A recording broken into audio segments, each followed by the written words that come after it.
In the late years of the 19th century, apothecary shops across China sold a curious remedy called dragon bones, ground up fragments of ancient shell and stone that peasants ploughed up from the fields of Henan province. The medicine was said to calm the mind and heal wounds. But in 1899, a scholar named Wang Yirong fell ill, and a pharmacist prepared him a dose. Wang noticed something no one had ever noticed before. The bone fragments were covered in fine, regular scratches, marks too deliberate to be natural. He bought up every piece the shop had. What he held in his hands were not dragon bones at all. They were messages, carved 3,000 years earlier, by kings of a dynasty that history had half forgotten, a civilization called Shang.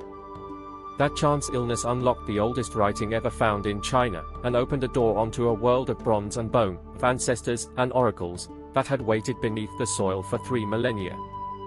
The inscriptions on the dragon bones were a form of divination, records of questions asked of the spirit world, and they named kings, battles, hunts, and harvests with astonishing precision. Scholars soon realized these were royal records of a dynasty already known from later histories, the Shang, the first civilization of China to leave a written record of its own. In 1928, archaeologists began systematic excavations at Anyang, on the banks of the Huan River in Henan, the site the bones themselves named as the Shang capital, Yin.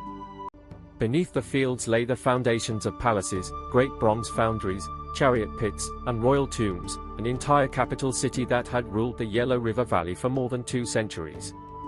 The Shang were no longer a legend, a name in ancient chronicles. They were a real civilization, with real kings, real wars, and a real script, the ancestor of every Chinese character written today. The Shang homeland lay in the basin of the Yellow River, the cradle of Chinese civilization, where the river's floods laid down thick, fertile soils perfect for millet and wheat. Here, centuries before the Shang, earlier peoples had built villages, made pottery, and grown the first Chinese cities. Later histories told of an even older dynasty, the Xia, whose last king was a tyrant who drowned his critics in wine pools and made them drink. Against him rose a chieftain named Tang, a man of virtue, so the stories say. Tang defeated the Xia king, took the throne, and founded the Shang, around the year 1600 BC.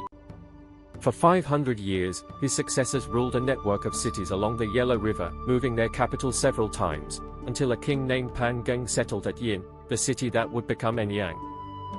The Shang were masters of bronze like no one before them in East Asia. Their foundries cast ritual vessels of astonishing size and beauty, using a method unique to China, the piece mold technique, in which the object was built up in sections of clay, carved with decoration, and filled with molten metal. The results were vessels of extraordinary refinement, tripods called Ding, beakers called Jiyu, and pouring vessels called Ju, their surfaces covered with swirling patterns and the mysterious animal mask known as the Dao Tai. The greatest of all Shang bronzes is the Houmuwu Ding, a massive tripod weighing more than 800 kilograms, cast around 1200 BC to honor a royal mother. It is the heaviest ancient bronze ever found anywhere in the world, and it required a foundry crew of hundreds to pour. The bronze vessels were not art for art's sake. They were made for the ancestors, for offerings of food and wine in ceremonies that bound the living to the dead, and they remain the finest achievement of the Chinese Bronze Age. The most remarkable voices of the Shang are the oracle bones themselves. The king, or a professional diviner, would take a turtle's plastron or the shoulder blade of an ox, polish it, and pose a question, to the ancestors, to the spirits, or to Shangdi, the high god. Would the harvest be good? Would the king recover from illness? Would the next campaign bring victory? Then a heated bronze rod was pressed against the bone, and the cracks that spread across its surface were read as answers. Afterward, the question, and often the answer and the outcome, were carved into the bone beside the cracks. Tens of thousands of these inscribed bones have been found, and they preserve the earliest substantial corpus of Chinese writing, more than 4,000 distinct characters, most of them recognizable as the direct ancestors of modern Chinese. Through them we hear the voice of the Shang court, its worries, its rituals, its decisions, recorded not by later historians but by the people themselves, 3,000 years ago. The oracle bones reveal a world ruled by kings whose authority reached into every corner of life.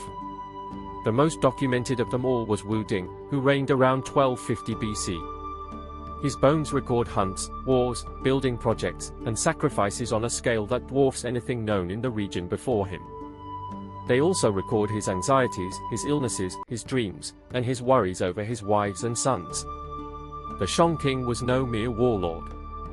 He stood at the center of a vast ritual system, the chief priest of the realm, the one whose questions to the ancestors kept the world in order. Around him stood a class of diviners, scribes, and officials who carved his words into bone, and above all the ancestors themselves, who were worshipped with staggering devotion. The Shang believed the dead remained powerful, that royal ancestors could bless or curse the living, and so the living fed them with bronze, with wine, and, in the darkest ceremonies, with blood. One name appears again and again on the oracle bones, a woman named Fu Hao. She was a royal consort of Wu Ding, and she was far more than a queen. The inscriptions record that Fu Hao led armies, commanded thousands of troops, and campaigned against the enemies of the Shang in the north, the west, and the south. She conducted sacrifices, managed lands, and received gifts from the king for her victories. When she died, Wu Ding was devastated, and he made offerings to her spirit for the rest of his reign. In 1976, archaeologists at Anyang found her tomb, untouched, the only Shang royal tomb ever discovered unlooted. It was smaller than the great royal graves, but it was packed with treasure, more than 400 bronze objects, over 700 jade carvings, and nearly 7,000 cowrie shells, the currency of the Shang world.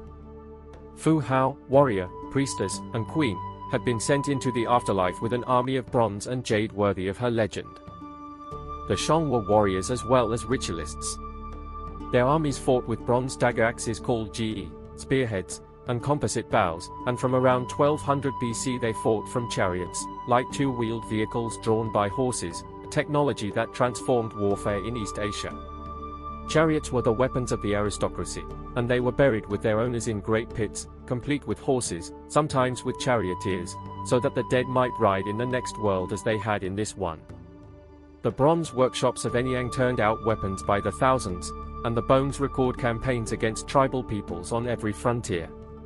Captives were brought back to the capital, where they became slaves and laborers, and where some would meet a far grimmer fate. War fed the Shang state, and the state fed its ancestors, in a cycle of bronze, blood, and conquest that defined the dynasty's last centuries. Northwest of the capital lay the royal necropolis of Xibeigang, where the greatest kings of the Shang were buried. The tombs were enormous pits, some deeper than a house, with great wooden chambers at the bottom, surrounded by ramps for the funeral procession. The kings were laid to rest with bronze, jade, and the finest goods of the realm.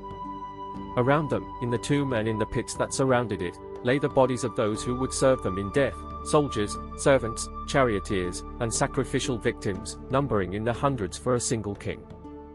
The scale is hard to comprehend. The Shang world was magnificent, and it was brutal, and the tombs of Xibeigang show both faces, carved in bronze and written in bone. The end came in the 12th century BC.